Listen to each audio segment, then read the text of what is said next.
দিদি নম্বর ওয়ানে খেলতে এসেছেন মমতা বন্দ্যোপাধ্যায়। রবিবার ৩রা মার্চ সেই বিশেষ পর্ব সম্প্রচারিত হলো।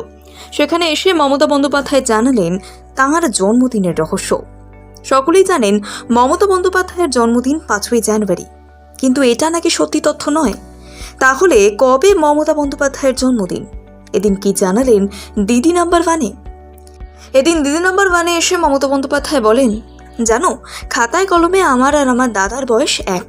আসলে দাদার যখন বয়স লেখা হয়েছিল স্কুলে, তখন বাবা বলেছিল যা খুশি বসিয়ে দাও।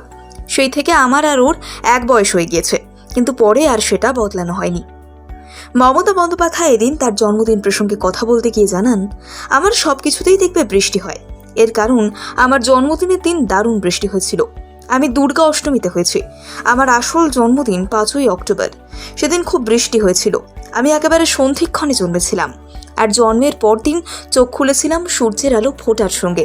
ডোনা গঙ্গোপাধ্যায়ের নাচের ট্রুপ এদিন সবার আগে পারফর্ম করে। তাদের দুর্গা স্তুতির মাধ্যমে শুরু হয় এদিনের পর্ব। এরপর একে একে অতিথিদের বরণ করে নেন রচনা। অতিথিরা অর্থাৎ ডোনা গঙ্গোপাধ্যায়ের শ্রীরাধা বন্দ্যোপাধ্যায় এদিন মমতা বন্দ্যোপাধ্যায়ের পায়ে হাত দিয়ে প্রণাম করেন।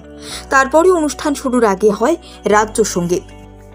ইন্দ্রনীল সেন, অঙ্কিতা ভট্টাচার্য, রূপঙ্কর বাগচি প্রমুখের সঙ্গে গলা মেলান মমতা বন্দ্যোপাধ্যায়। এদিন দিদি নাম্বার ওয়ান এপিসোডে মমতা বন্দ্যোপাধ্যায় রুটি বেলবেন। সঙ্গে আবাফা এদিন তাকে ডোনা গঙ্গোপাধ্যায় এবং রচনা বন্দ্যোপাধ্যায়ের সঙ্গে পিঙ্গারে পলাশের বন গানে নাচতে দেখা যাবে।